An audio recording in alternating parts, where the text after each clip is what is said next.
Welcome to the Magnetic Marketing Podcast. In this episode, we're going to be talking about how to implement effective performance management systems. Now, if you're in corporate America, that makes you want to lean back and yawn because the lengthy diatribe of all the systems are going to be set up and it's going to be obnoxious.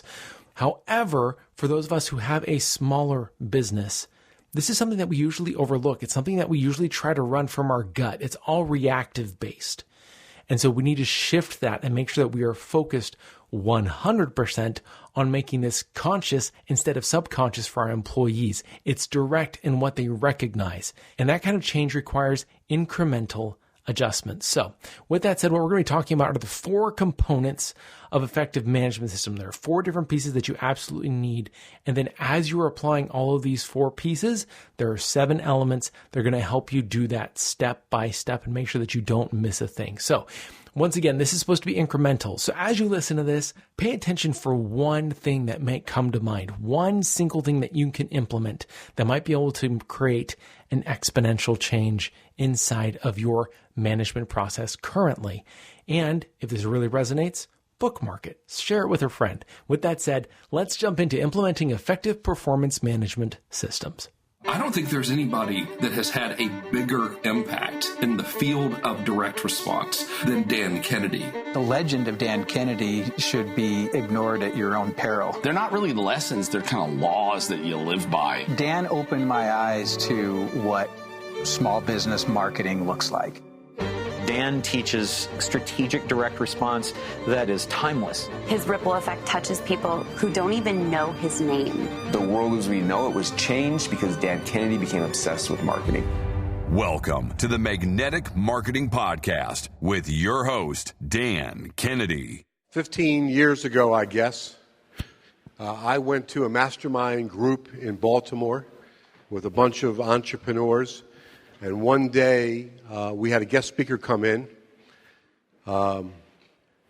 guy who is the absolute twin brother to Brad Pitt, looks exactly like him, came in.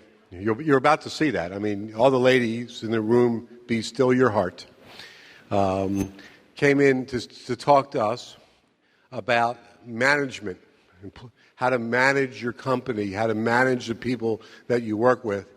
And I was immediately running my menswear stores, 65 employees, struggling every day with the management issues. I wasn't a happy camper.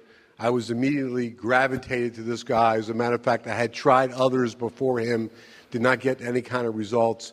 But I was willing to try anything because I knew there had to be a solution. I knew there had to be an answer. And it was the best thing that I've ever done. And I said it earlier today, but I'll say it once again. There's 3 people in this world who have had the biggest change, made the biggest difference in my life. And all of you that are out there, you can all think of people that have big changes, big differences in your life. And there's 3 people, and the speaker that you're about to hear is one of those 3 people. My father, 1, Dan Kennedy, 2, and Vince Tripoli, number 3. And I just love this guy. I mean, this guy, he has a saying, which is, you can't give away good. And because what he means by that is every time he tries to give away something good, it comes back to him, multiplies back to him. And that's sort of a glimpse into the kind of guy you're about to see. He has developed a system for management, which is called a performance management system. My belief is there is absolutely no way possible that you could manage any kind of an organization, any kind of company without using this kind of performance management system. Other than that, everything that you do is subjective. This is not a subjective, this is objective. So as a favor to me, because he doesn't come to this, he lives in Baltimore, as a favor to me, he got on a plane this morning, he flew here, and he's going to go back tonight. But he came here to serve because everybody, all of our members are always saying to us, me all the time, is I'm having management issues. And I know I've connected Vince with a couple of our members. Susan Berkeley here's in the room, John Meese is in the room, Tom Koster's in the room, who he's worked with them, and the results are the same. So it's my honor to bring up my friend and my mentor, Mr. Vince Tripoli.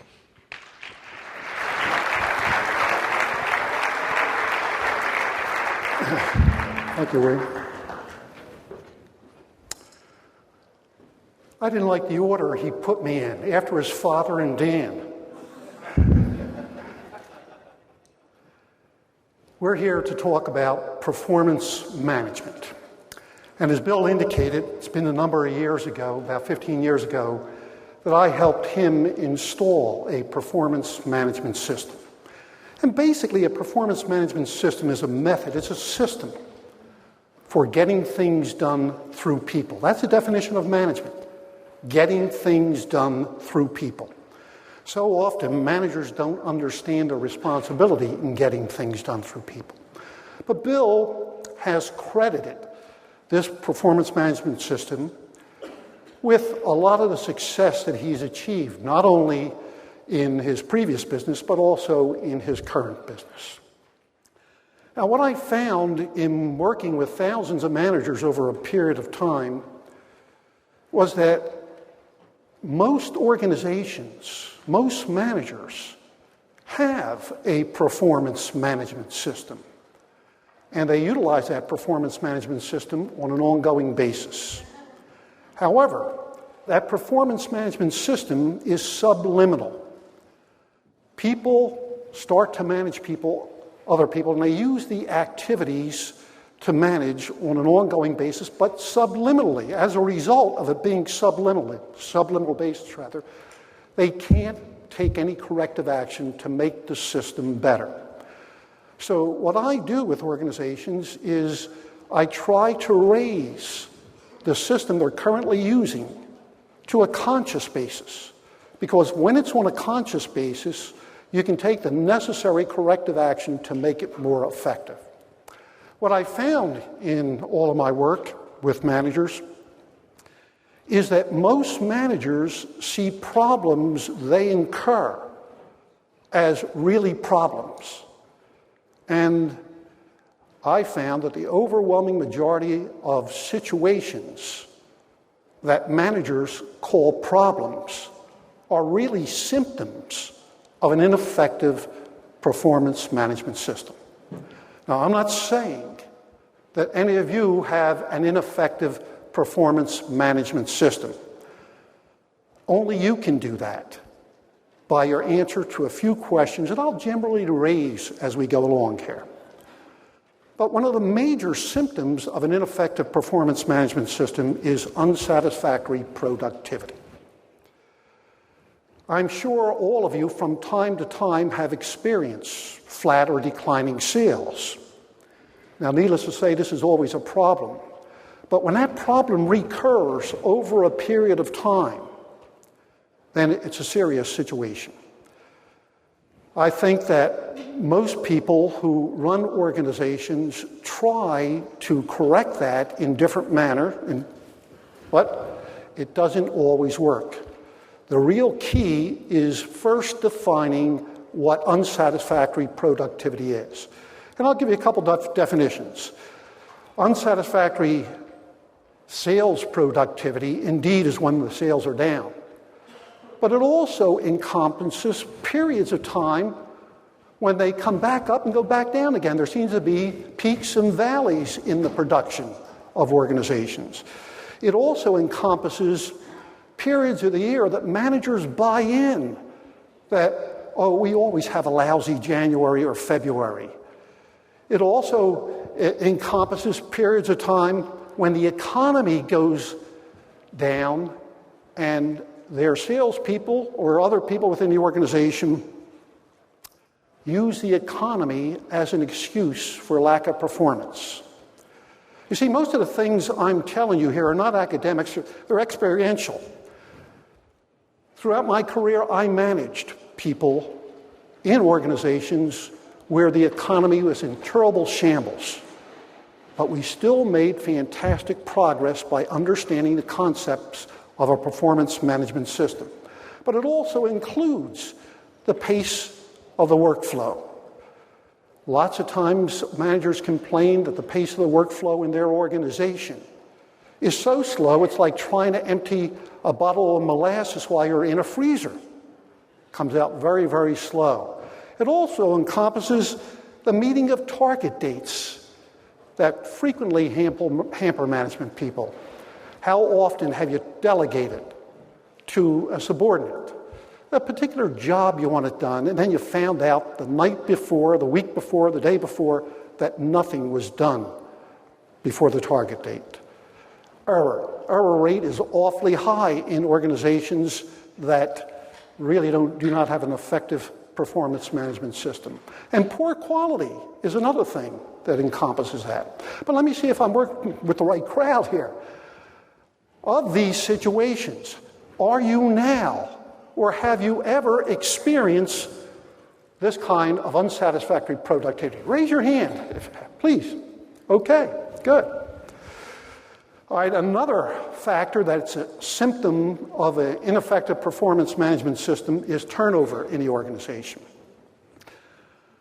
You know, I found that many managers, I guess CEOs more than managers, really aren't aware of the turnover situation in their organization, depending on the size of the organization and its costliness to the operation. One of the standard questions I ask a CEO when I start working with a company, what's the turnover rate? And the standard answer, we don't have bad turnover. But then when I start to investigate, what I find is the senior person in the organization of 25 to 30 people may have 3 to 5 years with the company. Well, I ask myself, what happened to all those people? Turnover in the organization. So it isn't that managers, they just don't pay attention to the turnover rate, and they've got to pay attention to it because it's costly. It damages the organization in so many ways. It hurts morale. It breeds insecurity. And when you really stimulate the insecurity in an organization, productivity comes down with it. When people have to satisfy their lower needs because they're insecure, you're going to find productivity comes down with that insecurity. Hurts customer service, but the most important factor is the cost. The cost of turnover is horrendous. Recent research indicates that every time you lose an individual, it costs you in finding someone new, training someone new, loss of productivity, everything involved in it, 1.5 times their salary. So if you're paying $50,000 a year, it costs you $75,000. You don't notice it, but your margins begin to shrink. What's more, as you move up in the organization, it costs more. If you lose a manager, that's about 2.5 times the salary. So turnover is a symptom of an ineffective performance management system, and an effective performance management system addresses those two problems. Poor morale is another thing you see quite frequently in the organization. Doom and gloom. I've walked into organizations that you couldn't cut the morale with a chainsaw. It was so thick. You walk up to someone in the organization, you say, "Good morning, how are you today?" And he looks to his fellow employee and says, "What do you mean by that?" Now, that's poor morale in an organization. And in most organizations, when there's poor morale, it impacts productivity. There's no question about it, impacting productivity. And this is what brings to fruition the negative thinkers.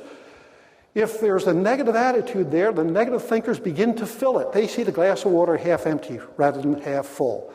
You know, if there's 5% unemployed, that's what they see. They see the 5% unemployed rather than 95% working out there. And you cannot make progress when the morale of an organization is down. But yet again, a performance management system, an effective performance management system, is designed to reverse all that. Finally, here's the real debilitating thing in most organizations: resistance to change. How many times have you spent thousands, if not hundreds of thousands of dollars in bringing in new technology, and yet people fail to change, to adapt to the new technology? They resist it. And what happens if you're sold on the use of the new technology and you're going to insist that they use it, they either use it or they're gone in a short period of time, fostering the problem of turnover again, costing the company more money. Resistance to change comes about because managers attempt to change things in fell swoops. You can't do that. You can't change behavior in fell swoops. The performance management system brings about change because it brings it about in almost tiny, insignificant increments from week to week to week. Let's look at some of the other problems that an ineffective performance management system breeds. We already covered declining and low productivity or output, slow workflow, high employee turnover, poor morale. It generates communications problems. We covered resistance to change, but high absenteeism is another symptom. Dissatisfied customer, failure to assume responsibility. It's not my job. It's one of the things you hear quite frequently. If we had the time, I'd go into why everybody's got to assume 100% responsibility. But Bill limited me to 70 minutes here today. Employee management conflict, poor quality, high error rate. Now, if these problems ever bug you since you took over your operations, please raise your hand. I want to make sure I'm hitting everybody. Good. And if you didn't raise your hand, then don't feel too self-satisfied, because lots of these problems don't show up, but the productivity of the organization is really not where it can be.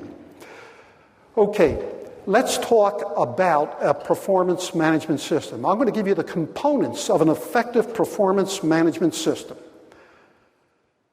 But you have to understand a couple of precepts about managing people. If you understand this, any management system you use will be very, very effective out there. There's 4 basic concepts that you have to understand. Number 1 is the 5%er. Number 2 is catching people doing things right. Number 3 is a learning organization. And number 4 is systems control behavior. Let's take them one at a time. If you take a look at any organization, what you're going to find is 5% of that organization are self-starters. You recognize them, I know. You say, go in that direction. And what do? They plan, they organize, they motivate themselves, they control their activities. And before you know it, they're really leading the whole operation, doing a great job. You're very proud of them. Well, the problem with those 5%ers, quite frequently, they're the ones recognized and promoted into management. And when you tell these 5%ers that they have to work with people, they have to develop people, they have to motivate people, they have to coach people, they come back with, well, no one had to do that for me. And they're right, no one had to do it for them because they are 5%ers. What they fail to realize is that they're managing the 95%ers. And the 5%er has to be ready to accept that they're managing the 95%ers, and these 95%ers are not bad people. The difference between a 95%er and a 5%er is basically this. The 5%er is goal-oriented initially. They don't come into your operation to help you become successful. They come into your operation because they see your business as a way of satisfying their personal needs. Whether those personal needs be retiring early, putting their children through college, buying that home, that vacation place, whatever. They see the job as a vehicle of conveyance. They think strategically. They're looking down the road at their lives, and they see the job in which as a method of bringing their goals to fruition. 95%ers are good workers too, but many of those 95%ers can become 5%ers providing management develops them. When I say develop them, I mean creates an environment in which they develop. Because all development and all motivation is self-development, self-motivation. A performance management system is designed to do this. It's designed to create an environment in which people are growing on an ongoing basis. It's extremely important to the future of your organization. The second concept here is catching people doing things right. You know, a few years ago, there was a a style of management, if you want to call it that, called managing by exception. And it's still employed quite frequently by a lot of managers. And management by exception really is catching people doing things wrong. And we know in lots of organizations, that's the way it's done. The supervisor doesn't talk to the subordinate unless he does something wrong. And when you talk to the supervisor about that quite frequently, the supervisor will say, well, that's why we're paying him that, to do everything right. A 5%er making the fatal assumption that everybody's a 5%er. You say you have to coach, you have to motivate, you have to develop, or create the environment in which they develop themselves and motivate themselves. They think the individual should be doing that on their own. Well, you've got to approach that with a philosophy of catching people doing things right. Fact is, a basic tenet of behavior modification is that any action followed by a positive consequence tends to increase the frequency of that action. So if we catch people doing things right, they're going to do more things right. But if the only time we talk with them is when they do something wrong, then they're going to pull their neck in just like a turtle. They're not going to be in the forefront of change for your organization.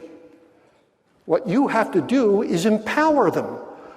And the way you will start to empower them anyway is start to catch them do things right. And when you start to catch them doing things right, you'll see they'll start to empower themselves. You'll create the framework within which they'll empower themselves. Needless to say, they can't go on and make indiscriminate decisions out there. But within a framework, there are decisions they can make and they have to make. And that leads me to the next point there, a learning organization. A few years ago, a demographers group did some research.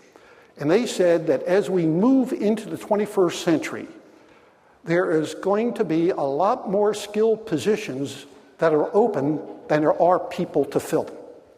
In other words, we're going to have a shortage of people who have skills in the area that we're really interested in.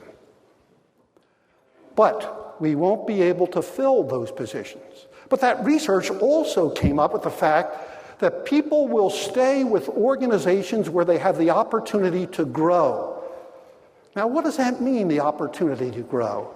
The opportunity to grow means make decisions within the framework of their job. That's the opportunity to grow. That's empowerment. Now, needless to say, it has to be within a framework that you set up. If someone came in and said, I could do this better if I had another $10,000 to spend in this particular area, well, that's outside the framework. You've got to stimulate their creativity by getting them to think within the parameters that you establish. But the organization should be a learning organization, because when people learn and grow, they motivate themselves. Research indicates they motivate themselves through self-actualization. They're really excited when they're in a job because they feel they have some control over their future. The manager's job is a facilitator, to facilitate all this, not to sit there as in a dictatorial or authoritative posture and say, here's the way you do it, 1, 2, 3, 4. Now, needless to say, there are times when you're bringing in someone new, you may have to assume that posture. But after a short period of time, you should really be eliciting answers from them. How do you do it? How are you going to do it? The personal development interview, which is a component of a performance management system, facilitates this. The final concept you have to master is, in any organization, systems control behavior. They influence as a minimum and control as a maximum the behavior of individuals within that organization. You see, when people join an organization, they learn their job on a conscious basis. But if the functions of that job are repetitive, sooner or later they relegate it to an unconscious part of the brain and do it almost unconsciously. I'll give you a parallel. If you learn to drive in a gear shift automobile, think back. When you first learned to drive in that gear shift automobile, you were focused on the activity. You knew you had to put the clutch in and put it in first, and as you let the clutch out and You pressed on the accelerator and vice versa until you mastered the process. But after you mastered the process, your mind was on a million different things. You never thought of it. The same thing happens in the workplace. People learn their job and they relegate it to an unconscious part of the mind and do it unconsciously, and hence bringing about the behavior change you're seeking is awfully difficult. And when you can't bring about the behavior change, you turn them over and bring someone else in, shrinking margins even further. American Management Association made a study a number of years ago, and they indicated that what people learn in seminars such as this, okay, really is not cost effective. And the reason it's not cost effective is because they get excited about the new learning, just like you all got excited here today over all the things that were described, terrific things. But they go back into a system that they created that doesn't support the new learning. As a result, less than 5% behavior change takes place. But with an effective performance management system, all of these problems are addressed.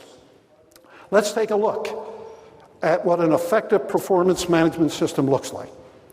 You see the components up there. There are 7 basic components. And I'm confident that if we raised the system that you're currently using to manage people up to a conscious level, you'd see that you're doing a number of these things. But it isn't effective unless it's organized into an effective system, a system in which each step is related to another. The personal development interview, objectives, objective-focused activities, feedback, measurement, reinforcement or motivation, and coaching. The personal development interview is a weekly interview that each manager holds with his or her reports. It's a short interview, 15, 20 minutes. Some people say, well, Vince, why should I meet with my subordinates on a weekly basis? I see them 40, 50 times a day. We're interacting with each other. And indeed you are. But you're interacting on tactical issues. How do you do this? And what will we do here? And how about this credit form? These are all tactical issues. The personal development interview is designed to interact on strategic issues. Where do we want to go? And what kind of progress did you make last week toward those objectives? This is where all the development takes place, in this interview. It's an extremely important interview in which the manager is not the know-it-all guru. The manager can't be the know-it-all guru if you want to develop people. The manager has to learn to elicit solutions from the people he or she is working with. Now, needless to say, this is on a spectrum. If I'm working with a brand new person, just initially training them, I'm going to be involved more. But as they start to find their way, I start to back off. As a matter of fact, one of the ways we measure the effectiveness of this interview is who does the most talking. If the manager does more than 20% of the talking, we don't consider it an effective interview, unless he or she is training someone new out there.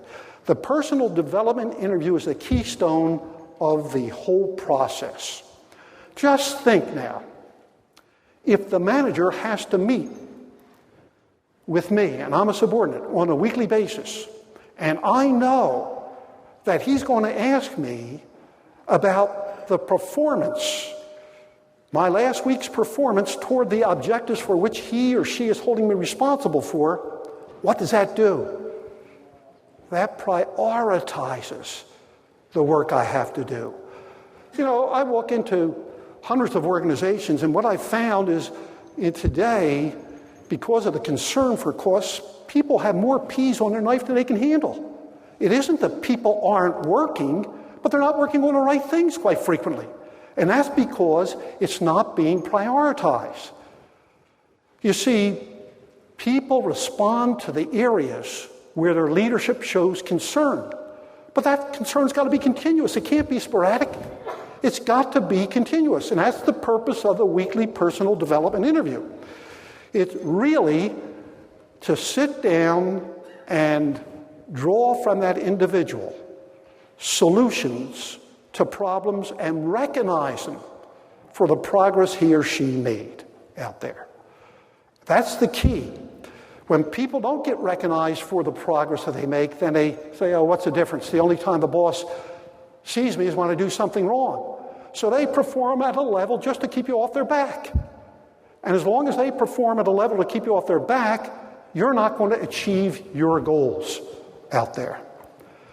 The performance or the personal development interview has some other functions. I said one of the important things we measure is the amount of talk. The second most important thing we measure is how that individual walks out of that meeting. If they walk out of their meeting with their tail between their legs and you're not ready to terminate that individual, forget about the meetings. They're harassment meetings. Now, there is a time when you will send them out with their tail between their legs, when you've done all the positive things and created an environment in which they should be motivating themselves, they should be making progress, and they're not moving. A performance management system brings those problems to a head in short order before you've invested a lot of money in that individual. What you're looking for in the personal development interview is gradual improvement. Gradual improvement. People improve at different rates depending on their ability, depending on their background. So if you see gradual improvement, then you've got to reinforce that improvement. But you don't only reinforce that improvement, you try and find out what they are doing. Someone does a good job, you say, you did a great job last week in this particular area. Tell me how you did that. And frequently, if you haven't asked that question before, they're going to come back with, well, I worked hard. You're going to say, I know you worked hard. Bill, you work hard all the time. But tell me specifically how you did that. Because when you pursue specificity, what you do is you start to bring the systems they're using up to a conscious basis. And that is the only way you're going to bring about change. You've got to bring the performance management system, their performance management system, up to a conscious basis in order to develop them. I don't mean for you to develop them, create the environment in which you develop them. So this meeting is awfully important. Indeed, as I said before, the average manager interacts with a subordinate, according to research, 37 times a week, but they're all tactical interactions. What you're looking for here is a strategic interaction. Again, what is the reason for that? Let's take a look at the reason. The reason is to get them to think in terms of objectives. Because when they start thinking in terms of objectives in a job, the same principles are applicable to their own lives. And you begin to turn a 95%er into a 5%er.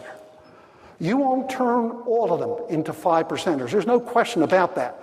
But you'll turn enough to put the pressure for social acceptance on the rest of the group to do a much better job out there. In order to do that, you have to start out with objectives. The second important component. There has to be specific objectives. It can't be go out there and do a better job. But where do you develop the objectives? You take a look at the job description, or you take a look at the job if you don't have a job description. And you try to quantify end results. And it's not difficult. You try and quantify end results. And what you're looking for is what we call SMART objectives. You see in parentheses there. And what SMART objectives are basically this. Number one, the objective has to be specific. Number two, it has to be measurable. Number three, it has to be attainable. Number four, it has to be relevant. And number five, it has to be timed. And don't sell that timing down the road. Timing is extremely important for creating that motivating environment. Years ago when I was a kid, kids used to take a Coke bottle and they'd fill it halfway up with water. And then they'd take some carbide and put it in the water, pop a cork on it, and run. Because after the carbide hit the water, a gas was created. And in a few minutes, the bottle would go into 1,000,000 pieces, or the cork would go several hundred feet into the air. That's the only kind of pressure you can create on an individual. Pressure from within. Not pressure on the outside, but pressure from within. Time dates help them create that kind of pressure within themselves. Time dates are part of it. Goals are the most important part of it. Objective-focused activities are the third important component. What are objective-focused activities? Well, objective-focused activities are the activities that people have to engage in order to reach the objectives that you're holding them responsible for. You know, some people try to manage by end results alone. But no one controls the end result. I don't care what position you're in the organization, no one controls the end result. What people control and what you can manage are the activities that lead to that end result. You're controlling and managing the activities. The individual is controlling and managing the activities. And you foster that in the personal development interview. When you say, well, you know, you did a good job. You're improving. But what do you think you can do to close the gap between where you are and where you want to be? And you're listening now for activities. They're bringing the activities up to a conscious basis. And you don't have to be the critiquer there. Quite frequently, as they bring them up to a conscious basis, they begin to recognize themselves. They could improve that activity. And quite frequently, they give you that feedback like they already did make that move. And they actually didn't when they accomplished that job. But that's okay. Don't worry about that. If you're going to change behavior, you've got to draw it out of their mouths. You cannot change behavior by saying, I want you to do A, B, C, and D. You will not change behavior. It'll change less than 5% to a degree to keep you off their backs. But if you really want to change behavior, you have to elicit solutions from the people you're working with. And when you stop and think about it, you have an incalculable amount of creativity out there that you're paying a lot of bucks for, in salary, commission, whatever, and you're not using it. And they're the people who know the job best. So you've got to draw them out in order to change behavior there. Feedback is another important thing. Without feedback, you really cannot manage effectively. Let me give you a little scenario, and you'll see what I mean. Let us assume that for some reason you have to make a driving trip, and you want to be 50 miles down the road in 1 hour. It's important to you. You're going to be rewarded if you get 50 miles down the road in 1 hour. The only caveat here is that you cannot average over the 55-mile-an-hour speed limit, if there's a 55-mile-an-hour speed limit. But you cannot average over that. Well, you say to yourself, well, how about the traffic? Yes, we're going to remove all the traffic. All you have to do is drive down the road. Be down there at this exit in 1 hour without averaging over the 55-mile-an-hour speed limit. You may say, well, can I go over the 55-mile-an-hour speed? Yes, you can go over. You just can't average over the 55-mile-an-hour speed limit. So you're going to calculate it in your mind and say, well, I can do that. If I average between 50 and 54, easily achieve that. I can be 50 miles down the road. So you accept the assignment. You're motivated to go and do it. But before you begin driving, the individual who gave you that assignment, the individual who's going to reward you for doing it, comes in and removes the speedometer, removes the odometer, removes your timepiece, removes the radio, and takes all the signs down along the way. Tell me how you feel now. You feel the anxiety. You feel the frustration that managers feel when you say, here's what I want you to do. That individual people you're managing feel when you say, here's the end result I'm holding you responsible for. When you build a feedback system that gives them the information necessary to say, what can I do differently to close the gap, the development process starts to take place. Reinforcement or measurement is another important component here. Edward Deming, some of you may remember, he was a quality guru, died about 10, 15 years ago, credited with making Japan an economic powerhouse. But Edward Deming said something that perhaps was very profound. He said, what gets measured gets done. What gets measured gets done. Now, I know a lot of you are thinking, well, we measure our people. After all, we have an MIS department or we have a computer, and that tells us at the end of the month the kind of progress they made. I'll tell you right now, using the monthly reports to measure progress is like driving an automobile by looking out the rear view mirror. It's too late to do anything. It's too late to do anything about last month. What you have to have is a weekly feedback system. And lots of that feedback is coming from the individuals. Now, needless to say, you need that monthly feedback system to measure what they're saying against what's really happening out there. But you need that weekly feedback system on the actions they're taking to bring that goal to fruition. Without a measurement system, without some system to measure them, you're losing the opportunity to catch them doing things right. If you have a measurement system where you can recognize them for what they're doing on an ongoing basis, where you can catch insignificant improvements here and insignificant improvements here and jump all over it, you're going to begin to create an environment in which people develop themselves, and they will develop themselves. And you know what? They also motivate themselves. They motivate themselves when you say, tell me how you do that. Or tell me what you're going to do. What are your plans to close the gap here? As they begin to tell you, they begin to motivate themselves. The work itself becomes a motivator. And when you turn around and say, you did a good job here. Or you say, this is what you indicated you're going to do this week in order to close the gap. And you made a note of it on an interview guide. You motivate them through responsibility. When they see you making a note of what they say they're going to do, they know you're going to follow up if you make a note of it. And as a result, what are you doing? All you're doing is prioritizing these things. That's our job in management. Our job is setting the priorities, and we do not set the priorities unless we're into it on a weekly basis. You talk to a person once a month, and you're not setting priorities.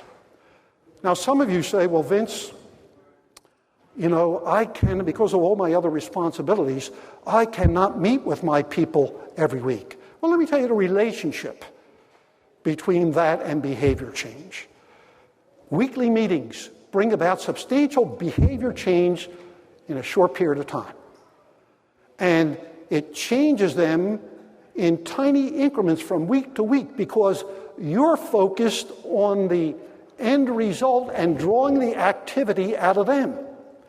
You see, you have to be married to the end result and draw the solution to getting to that end result out of them.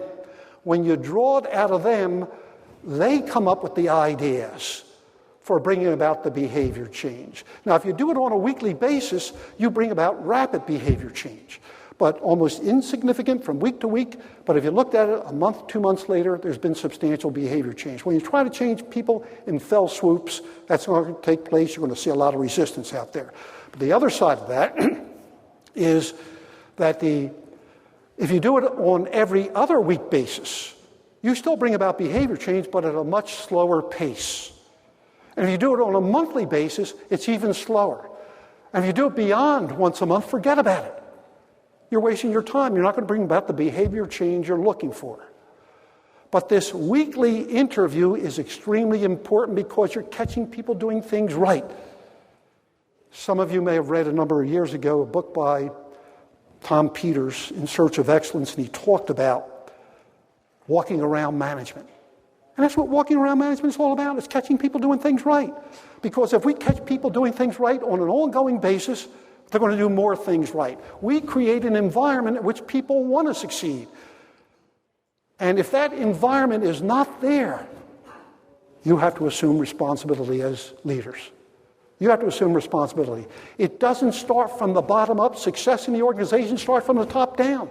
I often tell managers, presidents when I work with them, I help them see a performance management system, help them implement a performance management system, and then if I did not go any further than a CEO, but he were to do that, implement that performance management system on a weekly basis, I will guarantee you in 2 to 3 years the whole organization is managing that way. Success starts from the top down, not the bottom up. All I do when I work with a company is accelerate the process by working with lower level managers in addition to the CEO. Reinforcement.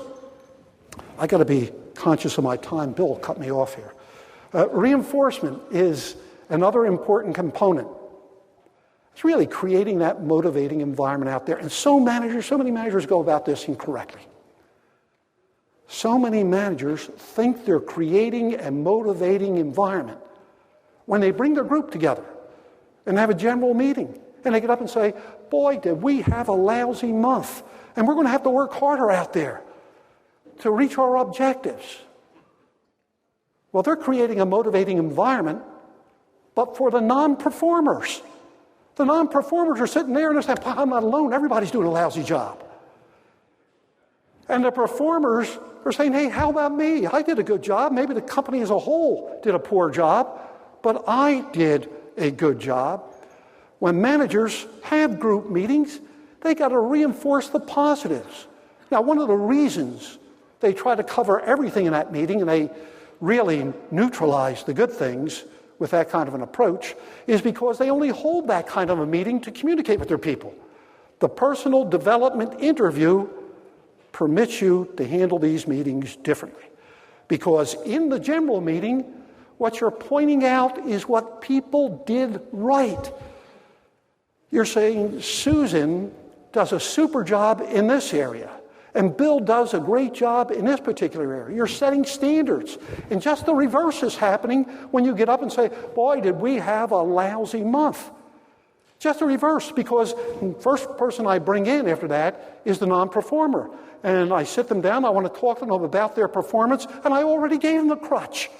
I say, well, John, I'd like to talk with you about your lack of performance in this area. And he said, boss, what are you picking on me for? You just said the whole organization is doing a lousy job. You got to kick the crutches out. And the way you kick the crutches out is in your general meetings, you're hitting on all the positives. Three basic things in a general meeting. Instruction, information, and inspiration. The 3 I's. That's what you do in a general meeting. On a one-on-one, we're going to be talking about the individual performance. And we're going to be developing these people. We're not going to be doing it from a standpoint, is you're doing a lousy job here. We're going to first pick out what they're doing properly. Get them to tell us about it. And then we're going to say, what do you think you can learn from that to improve in this area? And then we're going to hear a pregnant silence as they go, But don't worry about it. If you're doing this week in and week out after a short period of time, what you're going to find is that they're going to start to come up with answers. And when they start to think about the solutions before they come in, then they start to solve the problems without you getting involved. In other words, this doesn't take place overnight, but it takes place as a result of implementing a performance management system. And the most important area is coaching. You utilize all the concepts you've learned at the Kennedy Glazer operation here insofar as coaching. But the couple of things you got to know about it that we talked about, you are not the know-it-all guru. You cannot be the know-it-all guru. What you got to do is draw these solutions out of people. If you draw the solutions, how did you do that? Or can you tell me what you're going to do to improve this performance?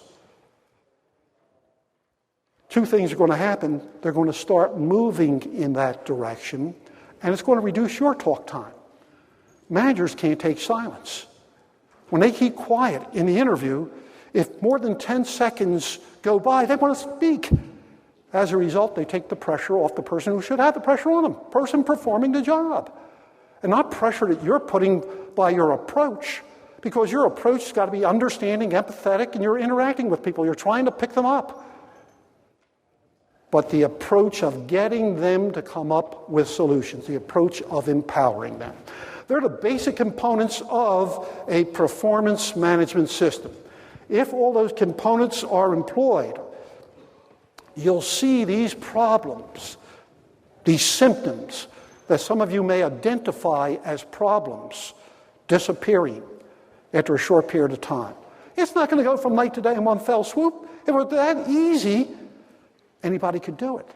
But as long as you work at it, and it's not difficult, it's very easy to get it started. As long as you work at it on an ongoing basis, you're going to start to see change. The change you're looking for. And once you have an effective performance management system in place, it's going to become a vehicle for continued organizational growth. But you have to look at it strategically, long term. If it were that easy, changing it in one fell swoop, people would have done it. But this is the kind of thing that all growing companies go through. When they start out in the growth process, it's a centralized type of management. But as they begin to grow, they have to start delegating. They have to start restructuring. And when they do that, they have to have an effective system to do that. Now, let me share a conversation that I had with Bill Glazer back in February. As Bill indicated, I started working with him a number of years ago.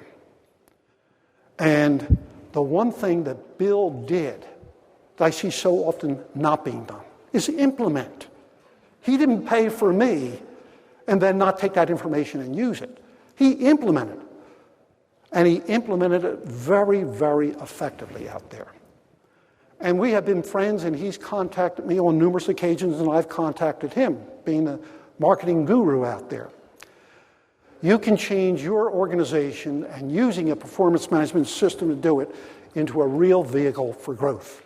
I want to thank you for your kind attention, and I'll be happy to answer any questions you may have in the back of the room. Thank you very much.